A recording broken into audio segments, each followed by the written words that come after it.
Hello, and welcome to the Full Quota Podcast. My name is Mpho Mutlwane, and I'm joined by Tim Dale Lace. We are back with our In Conversation series to lead you into the domestic season. We've got a very lovely guest we're going to be talking about today. But before you do anything else, remember One World Sports Radio will be broadcasting the Sri Lanka series next week. So please do make sure that you have subscribed or liked, as well as clicked on that notification bell so that you could get information when we do go live for those games. The Proteas are in Sri Lanka, and also we'll be broadcasting the SA women's team in the Caribbean. The times are similar to the men's time, so very normal 8 p.m. time slots and 4 p.m. for the ODIs. So that's going to be quite intriguing and interesting to see how the women's team prepare for their own World Cup going into New Zealand next year in March.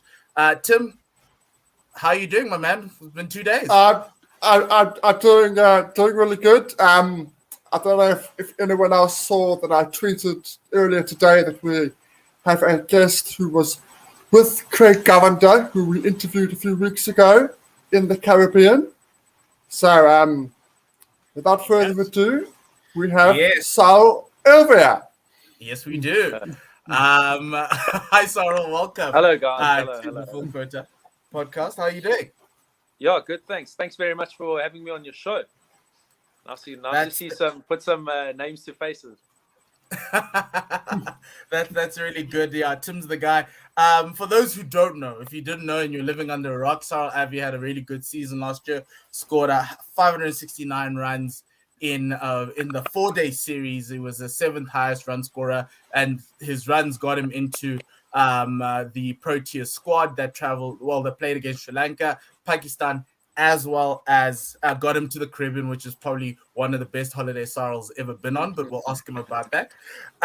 Sarel, we'll ask all our guests here, how did your cricketing journey start? Was it a bug?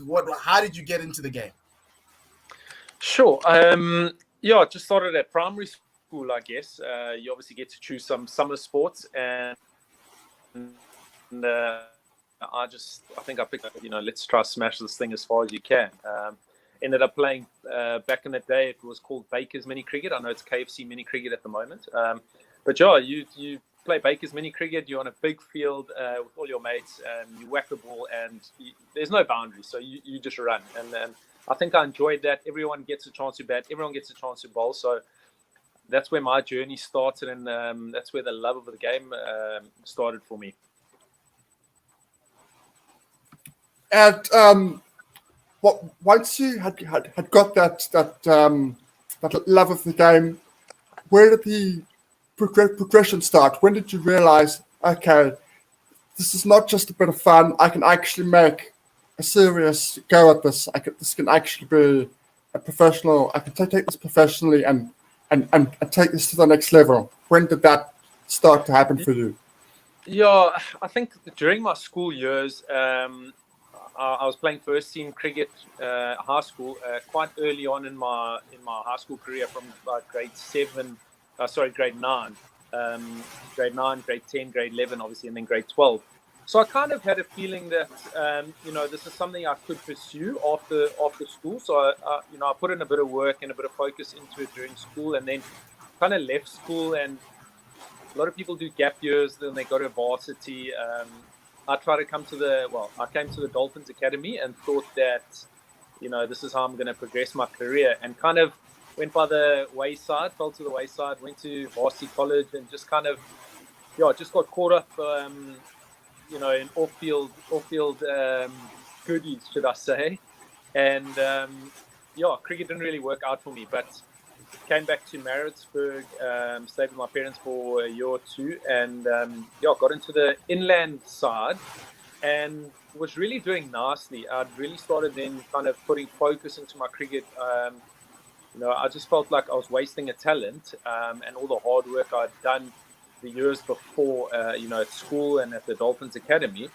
And when I started reaping some rewards from all this hard work and actually dedicating myself to cricket, I started reaping rewards, and that's where I was like, you know what, this can actually take me a bit further than just playing for inland or just trying to play for the Dolphins. I actually then started setting goals of, one day you want to play for South Africa no matter what. So, yeah, I suppose having some one or two faults after school, you learn, and that's probably where I thought, if I work hard and I see some benefits or I see some rewards, that cricket is actually then a game for me. Okay. I read somewhere that you played in, I think in the Surrey leagues, cricket leagues, for some time. How was your experience playing up there, and what did you learn playing in that different environment compared to obviously being in KZN? In South Africa? Yeah. So I went and played for Weybridge Cricket Club in the Surrey Premier League. And I mean, since the day I got there, I was like, this is, I love this place. Everything was just very homey. It wasn't, the clubhouse isn't massive. It's not a very fancy clubhouse. I mean, we play on a what do they call it? Like a public park. It's not owned by the club. So there's a road around the ground. People during the week can have picnics on the field, and but we're a Premier League side and it's strong cricket. So it just felt very, especially if you've played club cricket in Maritzburg or in certain parts of Durban, it's very rustic, if I can call it that. So it felt very homey to me. And I loved the experience there. The people were so good to me. And I think the big thing and especially, I suppose, every youngster that goes abroad is just kind of like, you learn things about yourself because you're in an environment where you're not in a comfort environment. You're not in a comfort zone. You've got to grow up very quickly. You've got to look after yourself. You've got to buy your own food, cook your own food, do your own washing, pay your own bills. So you grow up very, very quickly.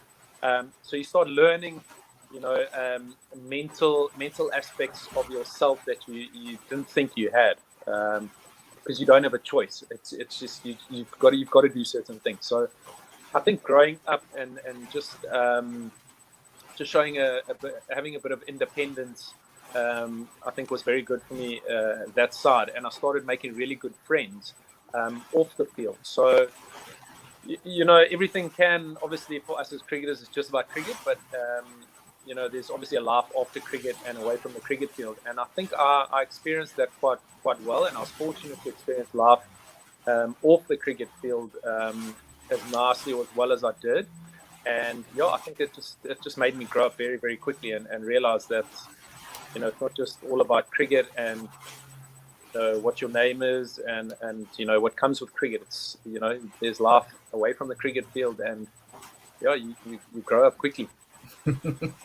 That's true. I did some commentary for the Guerrilla Cricket UK guys when South Africa was playing England straight after the back end of 2020, and guys kept on asking about you because they heard of your stories. You're a legend in those Surrey leagues. And I'm like, how far is Sarel from this SA team? And I was like, well, not that far. But no, I've heard some great things about you, great stories. Yeah, I've made some good friends over there. I mean, there's probably guys that I've forgotten their names, but if I see them in the streets, I like venturing into London and all the different little villages around. So, I'll forget people's names, but if I see their face, I'll go over and greet them. And it's just, I've got such good memories there, and I'm hoping to go back, hopefully next year, April again. So we'll see what happens. Awesome. That's awesome. Hopefully we won't be on the red list by then. Yes, well, that's who knows. Hopefully, yeah. I mean, if we've had the vaccine, surely, come on, get us. I was gonna say. Yeah. Just to go back on your time in Surrey, I had a look at a few scorecards, particularly in that last season that you were there.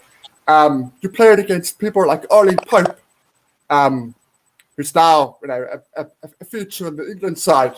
So if you compare it to the sort of the club system over here and over there, it's a lot stronger, isn't it? Because you get those sorts of guys who do play the odd game here and there to get back to fitness or for whatever reason. The standard is a good standard of cricket. Yeah. I mean, playing over there is obviously a lot different. Their club structure is a lot different than ours.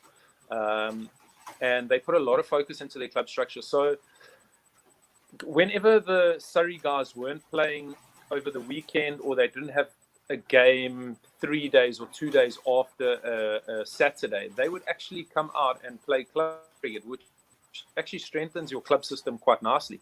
So I think that's something we can do better in South Africa. I'm sure in, or should I say in Durban, I just know of Durban or KZN, Maritzburg, where guys are very reluctant to go and play club cricket on a Sunday because, I don't know, it's club cricket for guys, which is wrong, because I mean that's your feeder system. That's where we were playing. So we need to go and give back and try to help the younger kids. I mean, imagine batting for, even if it's 5 overs with a youngster. Or inexperienced first class guy. I mean, he'll gain so much more experience doing that. So they do it right over there in terms of getting guys to go and play club cricket when they are available. So to play against the likes of Ollie when I think he was still at school. I think, I could be wrong. Guys like there's loads of Surrey players. Jason, very good friend of mine. We played 2 games against each other. A lot of guys. So I think we could be better doing that as professional cricketers, to be honest. I think that's something that we're trying to fix with this new provincial structure, but we will get there. Looking at, I think, your career, would you say that you are a white ball, more inclined to white ball cricket, or more red ball specialist? Because if I look at your career, it feels like there's like a chasm, and it started like last season when all of a sudden Sarel, the red ball player that we've all been waiting for, has come to the fore. But which do you prefer, one, or is it just the way it worked? It's very interesting. I often get this question, and when I first started playing for the Dolphins, I obviously started with red ball cricket, and I did okay, but I was still trying to kind of find my feet on how to construct an innings in red ball cricket, because it's actually it's a lot harder than people think it is. People just think, okay, go out there and leave the wide one, hit the straight one, hit the bad ball, leave the good balls, type of thing. But there's a lot more technical work and a lot more thinking that goes behind red ball cricket. Whereas white ball cricket, go out there, see ball, hit ball, run hard between the wickets. It's intense, and you're just on the go the whole time.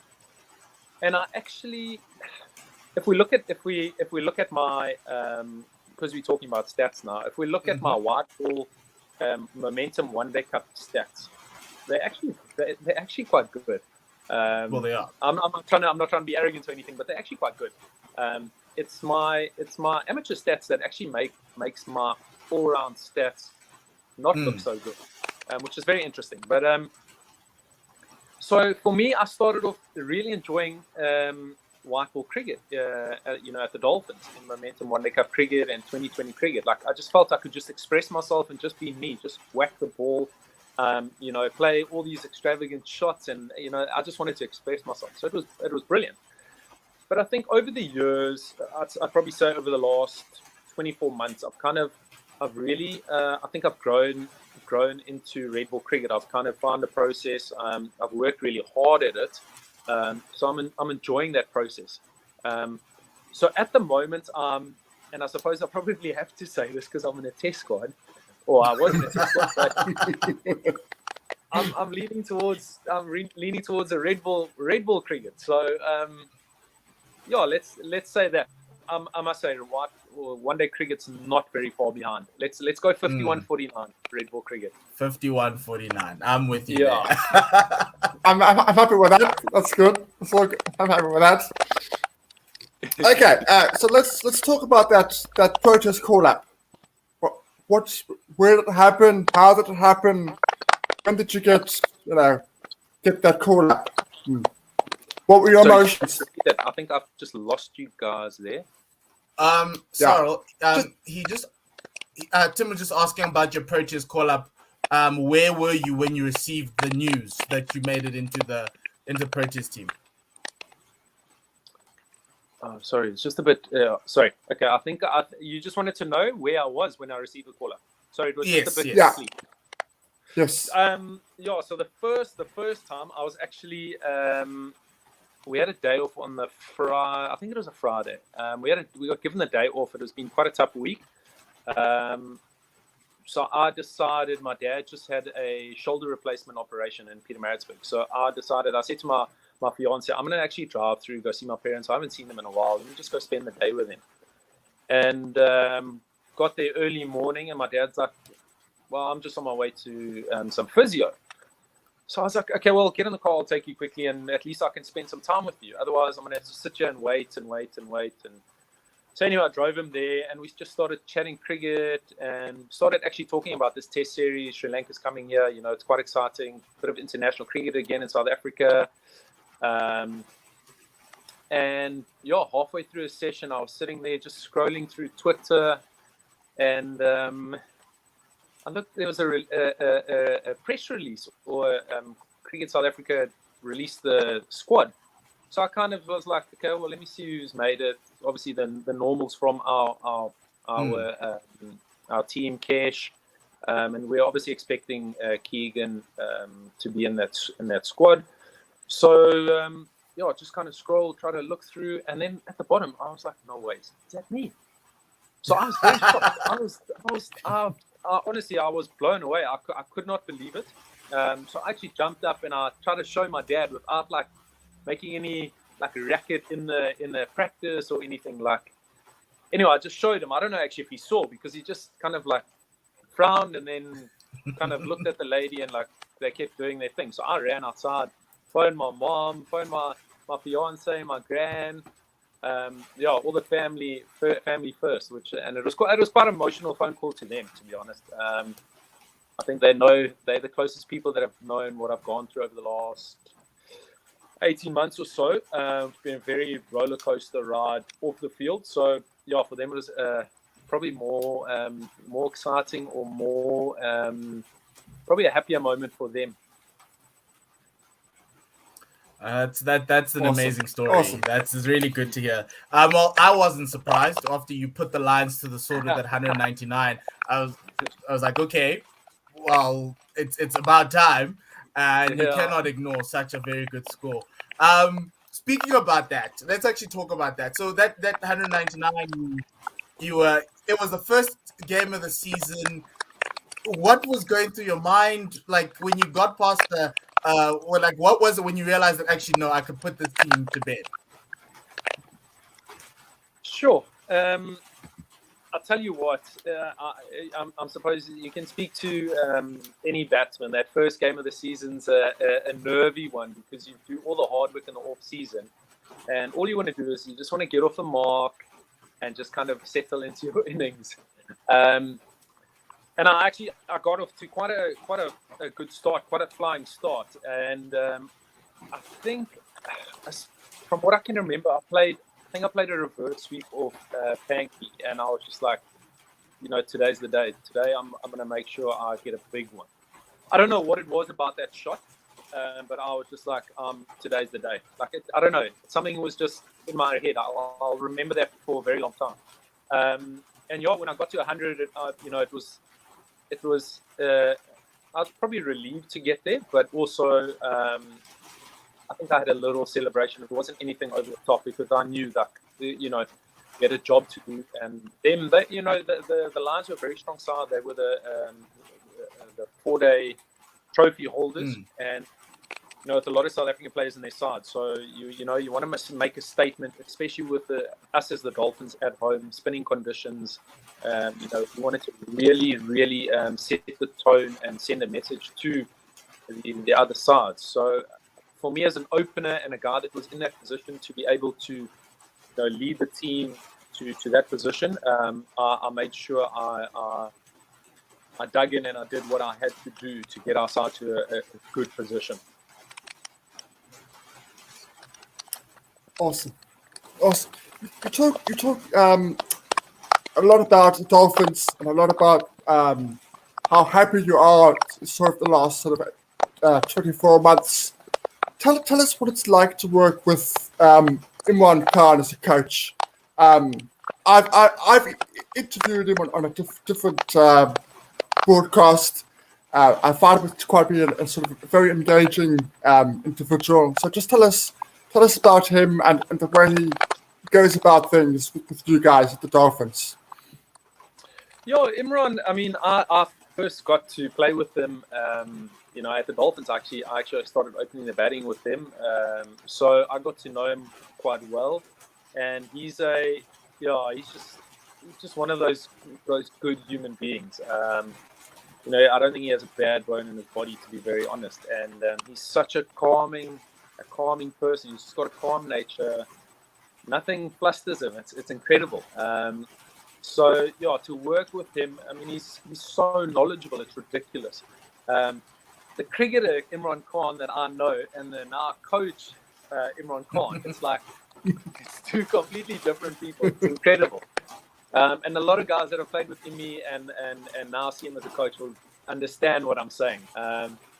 But he's a good guy. He's, like I said, very knowledgeable, and he's such an easy guy to speak to, about batting and about cricket. And you kind of sit back and you just listen to what he says, and you go, "Wow!" Like, I think you retired it way too early. But as a coach, he's doing incredible things. He knows what makes people tick. The Dolphins players, and he just knows what we need as a side. Not just each individual, but what type of brand we can play as a side. Every side has their different brand, and he just knows everyone so well that he understands what brand we need. At the Dolphins to succeed. And I mean, his record speaks for itself. To be very honest, he's busy rebuilding a squad every year. He's getting new faces. So it's exciting for him, and I think.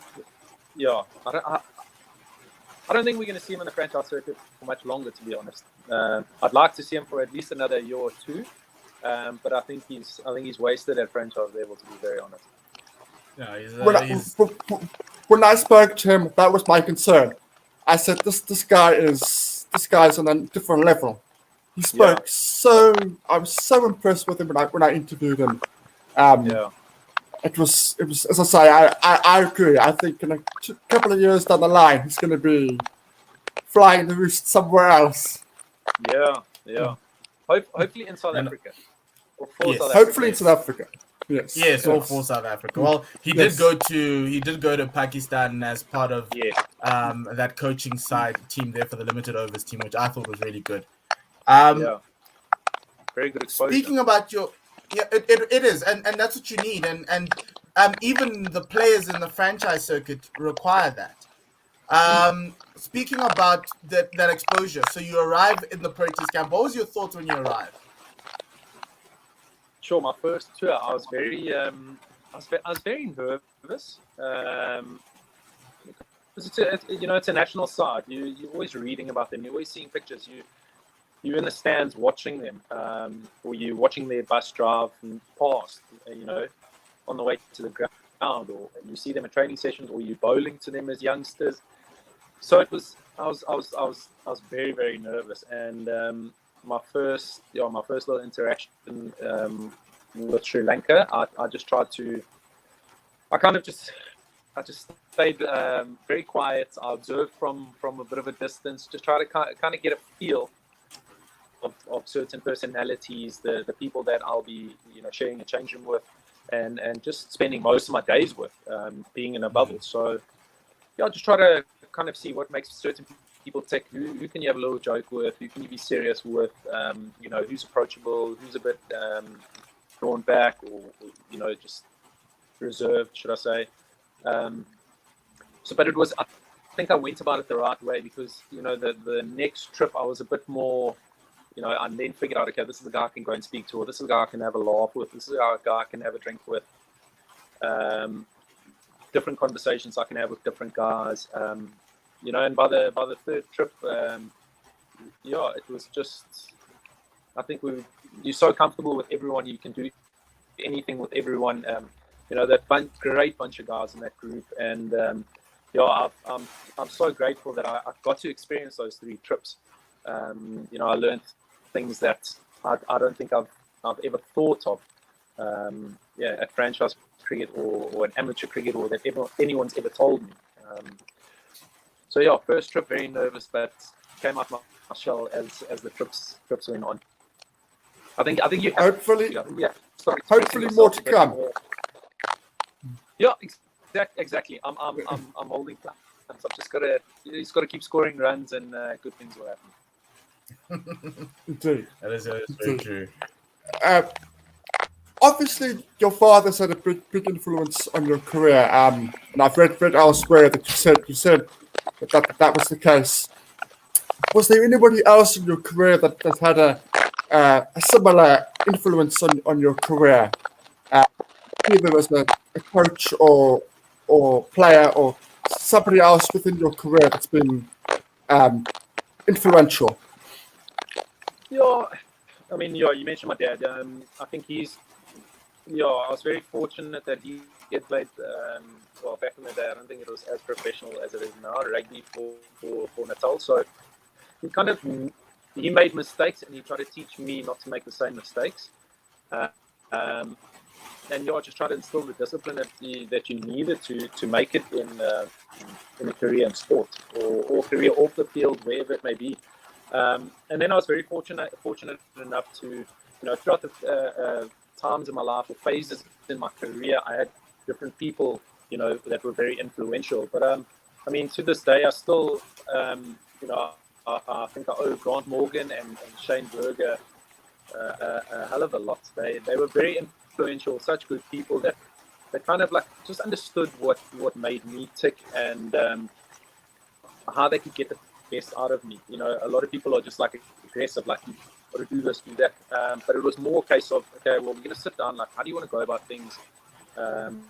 And we feel like if you try this, it could work. If it doesn't, let's try something else. Like, they were they communicated a lot, and they gave me opportunities where, coaches in the past never gave me opportunities. I mean, Morgs was the first one to say, listen, I think you can open the batting. I think your technique's good enough, and you've got all the shots in the book. So there's an opportunity. You might as well give it a go. And I agreed to do it, and it paid off nicely. And he spent a lot of time proving my technique against a brand new red ball, which is tough. Him and Shane also very influential. And I try to stay in touch with him as much as I can. It's obviously not as much as I'd like to, but they've obviously got busy life as well. Morgs in PE, Shane in Scotland. So they were very influential. And then I've obviously had people, like I said, different stages of my career that I played with. Like Imi was very good. Him and Divan van Dijk as opening batters, they came and actually played for Inland, and they were, because I decided, okay, we're going to open the batting. They kind of taught me how to be an opening batter and how to think as an opening batter. So I owe them a lot too. And then obviously Morne van Dijk, Divan's older brother, who I still go and see now. He's at St. Charles College. I go and see now, and we talk cricket, and he helps me with one or two things, because he's involved with a bit of power hitting, teaching guys how to power hit. 2020 cricket is becoming massive now. So often I'll pop down there and just see if he can help me clear the ropes just a little bit further than I can at the moment. And do you give some tips to the first team there while you're there? I've actually, every time I go there,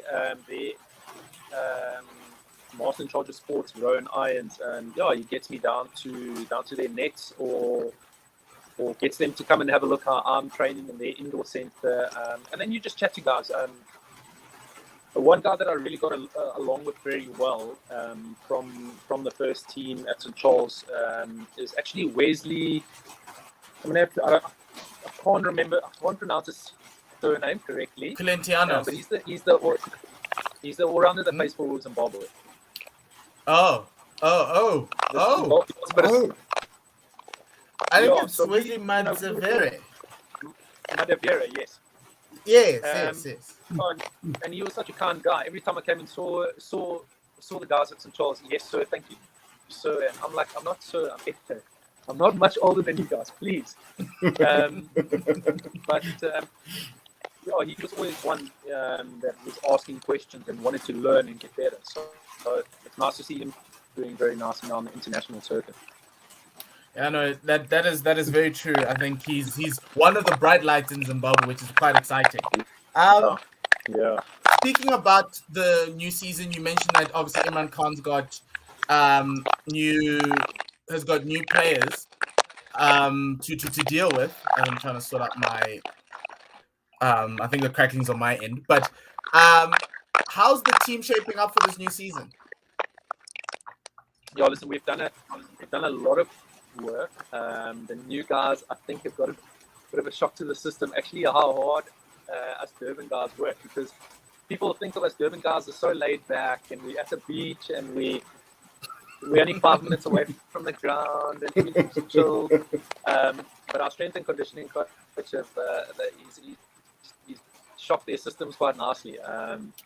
So the guys have fitted in nicely, and the guys have been training really, really hard. Obviously, we had those 2 weeks of the looting that disrupted our preparation or pre-season, but the guys have been putting extra yards in. I mean, if I talk about this week, we've been given a week off, and I've gone in to do some rehab work and that, and the guys are in there gymming, guys are doing their fitness, the bowlers are in the net bowling a couple of overs, and they don't need to be there on their off weeks. So it's really good to see that the work rate is there from the new guys, and like I said, they're putting in beautifully. So it's exciting. It's very exciting times for cricket in South Africa in terms of its new structure and players that have moved around. So to have these guys fitting in beautifully at the moment, it's exciting for us as the Dolphins. We need to get them on the field, and let's produce some results.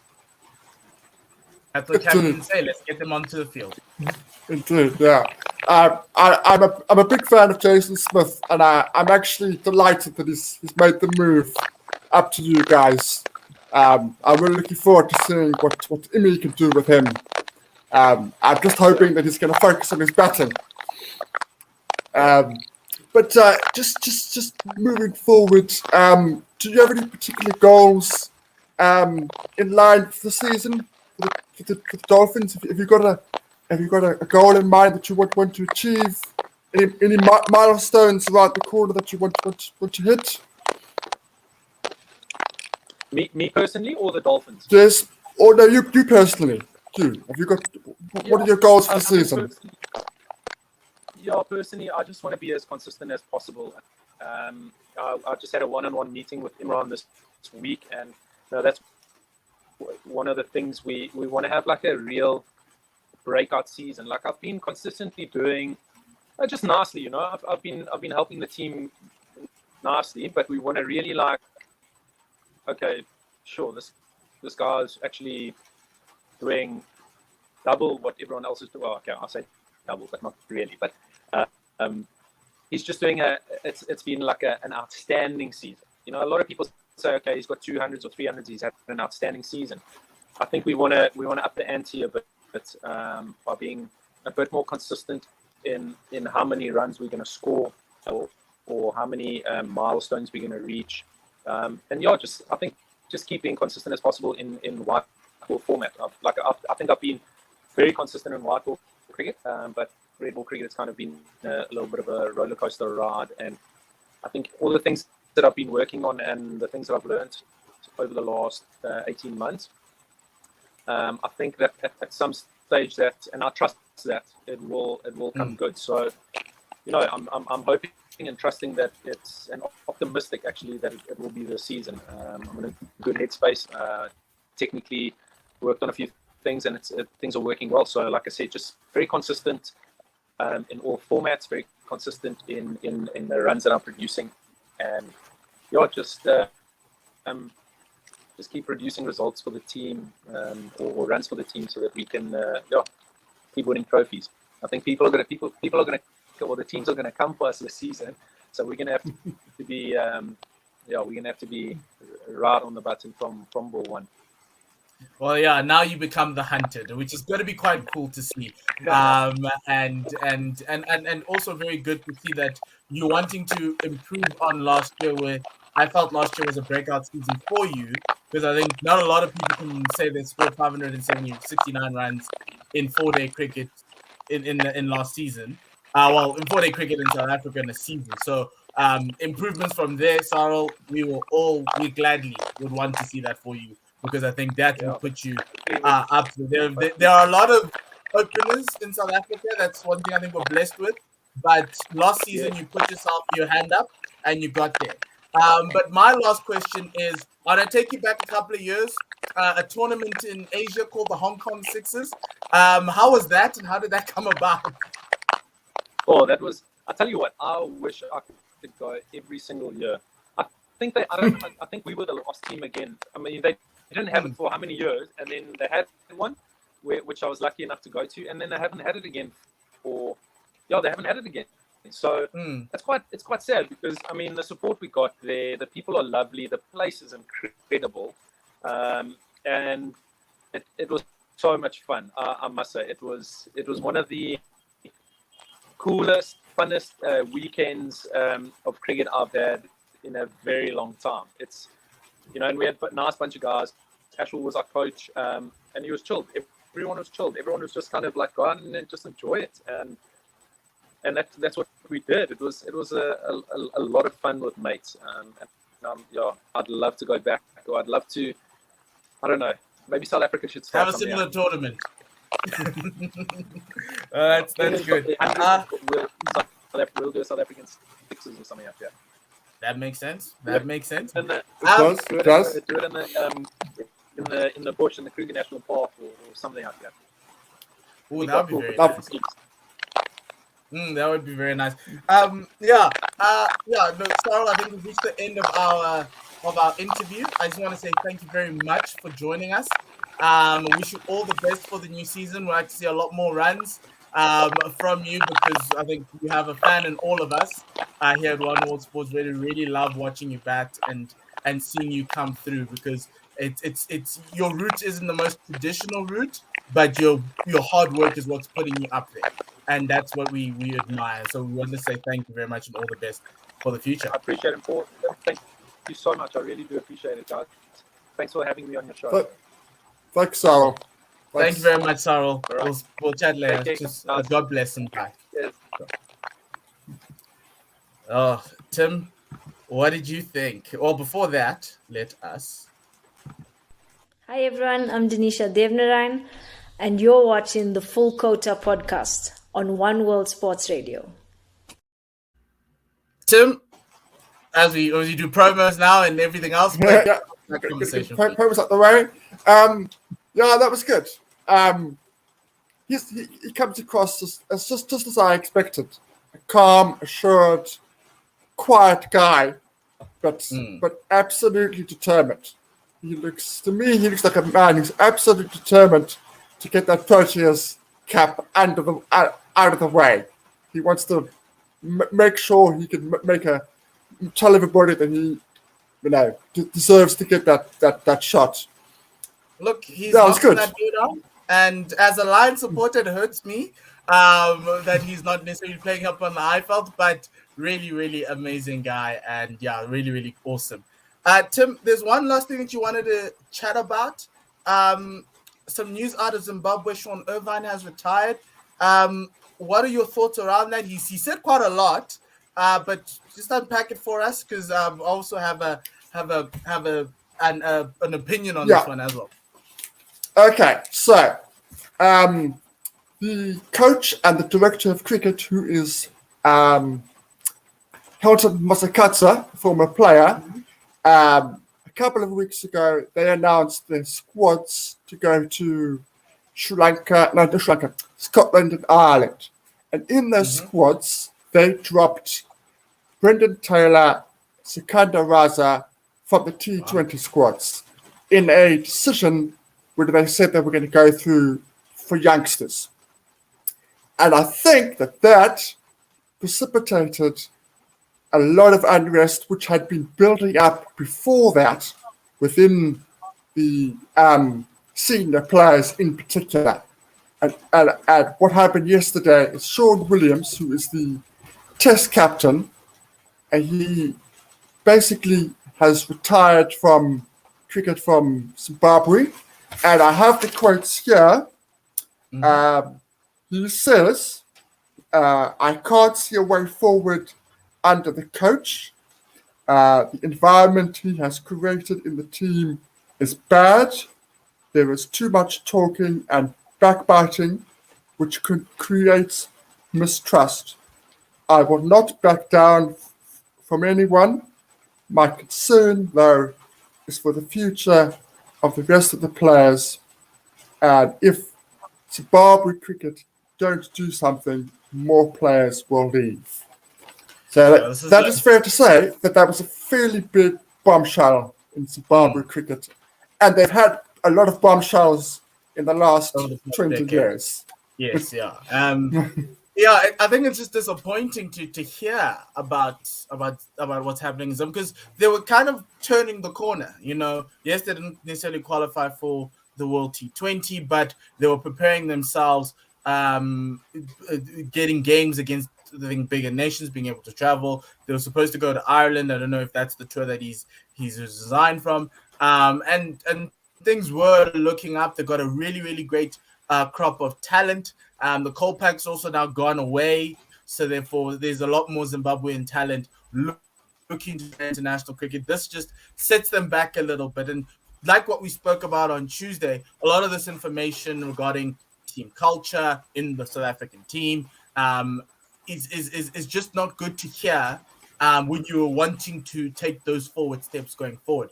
I just do hope that they get shown back to the table and try to figure out and do an investigation, just like how obviously CSA said they'll do an investigation into Enoch's concerns around the team management and the team environment.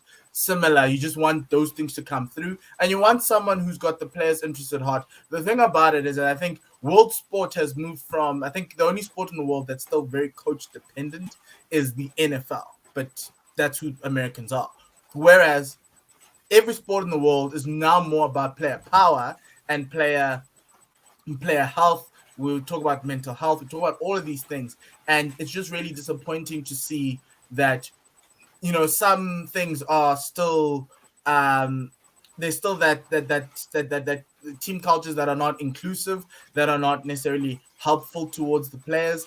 And yeah, we need to leave those back in the decades that they were hyped up about. When coaches were the big men, when your team played, it was about the coach and how well good the coach was, rather than necessarily the players that you're putting on the field. So I'm of that school of thought, and I think maybe Zimbabwe just needs to have a look back and a reset a little, and come back and look for guys who have Zimbabwe's cricket needs at heart. I think that country's has not had many people who have had that, and you don't want to be losing those people, or you don't want to be picking people who don't have that, because that's just detrimental. It sets you back. And I don't like talking about certain people, but South Africa had at that situation where people didn't have the South African cricket's interest at heart, and look at where South Africa is. And you just don't want Zimbabwe to go back into that hole, because that's not good. Yeah, I absolutely agree. We've seen certain players from the youngsters, from the under 19s, move over to England and basically say, I want to play for England. They're not over there just to get a contract. They actually consciously have decided, I want to play for England, because they know that their chances in Zimbabwe are not being taken, they're not being given chances. So it's bad all around for Zimbabwe cricket. And you just hope that somebody can come to the table and come to an agreement, because Zimbabwe cricket without those sorts of players, without a Brendan Taylor, yes, he might be a bit old now, but he still offers so much to that team. You see, when he's out injured, or Sean Williams is out, you see how they struggle. They still struggle without them. So we hope to see a brighter future. we need to stop being ageist. And that's another. We'll probably have another conversation later on. We just need to stop being ageist. If Imran can play at 42 and still take wickets, if Jimmy Anderson can put India into a hole like he did yesterday at age 39, surely we need to let players tell us when they're ready to go. Instead of trying to push people out, which used to be done. Pushing people out without talking to them, pushing people out who served the country. Yes, forms dip. Yeah, that's fine with age. That's okay. Have conversations, but do not. Because I look at that, I'm like, wait, with the guys you named, Sikandar Raza, Brendan Taylor, who's Zimbabwe putting on the field that makes them competitive? Because those guys are still as good as any Zimbabwean cricketer on the circuit or any of the youngsters on the circuit. You just have to look at that Zimbabwe emerging tour to South Africa emerging tour to realize that there's actually a massive gap between that Zimbabwe, the Zimbabwe national side and that emerging side. And yes, there were some guys who were like, okay, we see them. They can make the step up, but you can't buy experience. And in this game, you need experience to carry you through large parts of things. This game's mental more than it is physical. And if the physical hasn't gone, and we're seeing a lot of sportsmen whose physical attributes still carry them into their early 40s, you got to try and just allow and have that. And I think it comes down to communication. It comes down to being able to have those frank conversations if you need to, but also creating a fair and accommodating team environment. I am Mr. Team Environment. I want inclusive team environments. I'm willing to give people, like for instance, the Hashim Amla captaincy choice for South Africa. I love that because Hash looked to me like a listening captain, not a captain who gave orders like Graham Smith would, but he was more of a listening captain, and he would take everybody's. It's a burden because you're listening to everyone. The leader. But I loved it. And to a certain extent, I love Faf's captain. I think, to me, and everyone's going to take my cricketing cards away, I think Faf's is the best captain we've had of South Africa. From a record's perspective, it's Graham Smith, that's fine. But for me, how Faf led that team and how inclusive that team was, it kind of made me feel like, like everyone is at home, everyone is great. We saw those pictures of Faf kissing Kagiso, jumping on top of Lungi. It was that type of environment. I was like, okay, we can actually create this and win cricket games. You don't have to be as ruthless like Australia or as like the Saurav Ganguly India team grated my soul because they tried to be ruthless and they tried to be exclusionary and to be bad boys. I'm like, you don't need to be bad boys to win games. You need to be fun, inclusive, and be great. This India team is skating on thin ice with Virat Kohli, but I kind of love it because they are punching back, but they're not. I think they're a lot more open to other people and other types of players. Like a guy like Ishan Sharma wouldn't have made it in a Saurav Ganguly team, but he makes it in this team, and I like a guy like that, because Ishan Sharma's bounced around. Yeah, so for me, inclusivity gives you the best chances to win because you can create an environment, not just like being closed off and just trying to, make the cricket team like it's your father's company. But that's just me. But Tim, final words from you, and then we'll just close it out. Yeah. As you say, I think the most important thing here is team environment. You can have brilliant players, but if the team environment isn't good enough, isn't inclusive, they aren't all going in the same direction, problems are going to happen. We've seen in our own case from South Africa, we've had brilliant players, we've had moments of success, but there are now questions of whether the team environment was 100% together as one. And that's why perhaps we've been falling short of World Cups and the like. But look, I think team environment is crucial. Yeah. So team environment is just crucial. It's absolutely vital to a successful team. It is, and I'm not. Yeah, look, I look at some of those Australian teams and I'm like, I'm not so sure, but you guys got lucky at times, especially when Alan Donald didn't know whether to what Kijima meant in 1990 run, which meant run instead of stay back in your crease. But we won't take everyone down that awkward path. But thank you very much for listening to the Full Quota podcast. Myself and Tim, thank you very much to Sarel Erwee. I wish you all the best in the new season and in Protea colors going forward. And yeah, just everyone remember, we'll be back. So there's no rugby this weekend. Everyone's trying to find their way into a Brisbane bubble in Queensland. We'll have rugby when the Proteas, when they get there. It's going to be very early in the morning, but we will wake up. However, we've got cricket from the 2nd of September, and I think next week Tuesday with the SA South African women's team in the Caribbean. They've landed in Antigua. They currently are in quarantine. They are going to come out. They are going to play cricket against the West Indies. They're preparing for the World Cup, so we're going to be supporting them here on One World Sports Radio. Remember, we broadcast, I think in 2019, we broadcast the Pakistan tour of South Africa here, and it was such a great success on One World Sports Radio. So we're continuing that. We've also followed that women's team throughout, I think it was the 2017 World Cup in the Caribbean, the T20 World Cup, and also the T20 World Cup last year. We broadcast all the games, and so we're just following on from the women's tour with the women's team early. But then the Proteas men start their ODIs on the 2nd of September. That's going to be quite an interesting one. They're also in Colombo right now in quarantine. They've all tested negative for their COVID test, so it's good to go for that team. And we'll be broadcasting them live here on One World Sports Radio. Remember to find out when next we go live. It is. You can like this video, you can subscribe to our channel, but then the most important thing is that notification button so you can know whenever we go live, because we are going to go live next week multiple times with lots of other podcasts and lots of other content. But most importantly, it's those live games you don't want to miss. Join us. We're a community. Send us your messages, tweets, whatever it is, and we will have you going.